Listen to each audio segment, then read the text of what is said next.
Well, here I am on a test drive of Triumph 1200 Tiger. This is the XRT model with the Aerocan cornering ABS, cornering traction, semi-active suspension, all the bits and bobs. The quick shift is brilliant, just brilliant. The suspension modes, very good.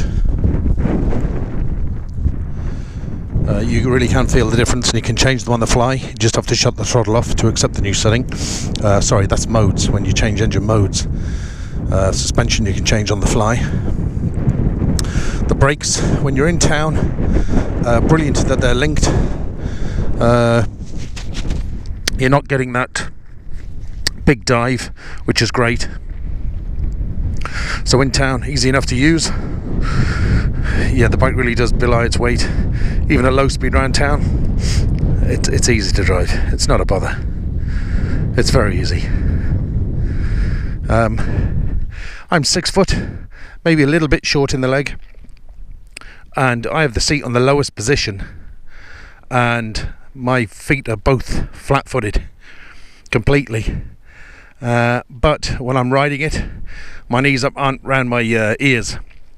So if you're 6 foot or even 6'0", you know, above 6 foot,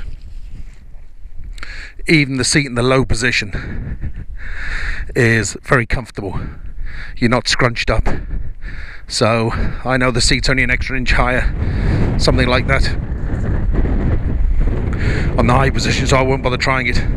I think if I was on a longer tour, maybe, but if I'm just out scratching, low seat's fine. Makes it dead handy through town, as I say, without being too scrunched up. Quick shift, just brilliant, easy peasy. For the first half of the test ride, and I'm borrowing this bike from Dublin Triumph because I'm thinking of buying it, either this or a GS or GSA, not sure what. I got to test drive both. They're both fantastic bikes, I'm sure, but this is the first one I've tried. I'm only going to try two bikes, this and a GS. That's all that takes my fancy, really. I'm currently riding an Africa Twin, completely manual, no electronics, no nothing. Skinny front tyre, winter riding, doesn't instill me with confidence. Maybe I lived in Oz or New Zealand, maybe, yeah, great, or Colorado or somewhere like that.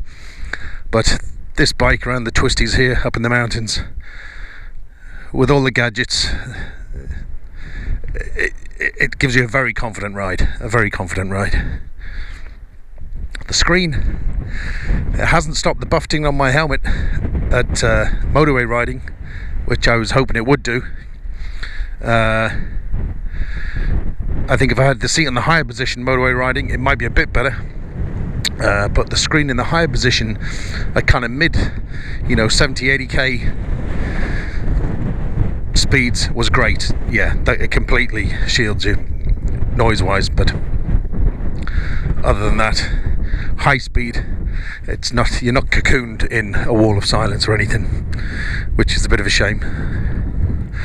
Shaft drive, I'm not bothered about shaft drive. Chains don't bother me. People that go on about shaft drive and less maintenance, Jesus, if you can't squirt a bit of aerosol on your chain once in a while, it's dead easy, folks. But yeah, great shaft drive. Yeah, I'm not bothered one way or the other. Exhaust notes lovely, quiet, it's not particularly loud, but nice when you get a little bit of a kick on. TFT screen, brilliant. I won't go through that because I'm sure there's loads of YouTube videos on that. The only thing I'll say about it is you can take a lot of the information off the screen. So you can take a load of information off the screen, and so your joystick movements are less. So if you just want to have it between, what your range is left and what range you have left, and say your screen adjust and your suspension adjust, that's great. The command screen adjust now.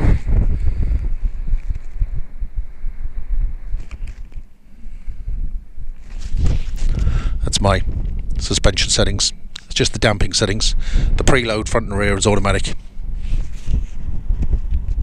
And you can see on my range, and I've taken off. If I carry on, I'm back to auto contrast on the screen,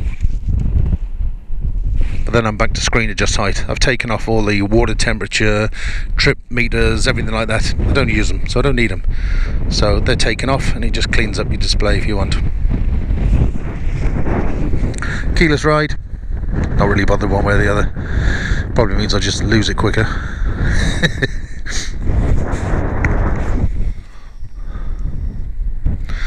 Screen seems to stay where it is when you switch off.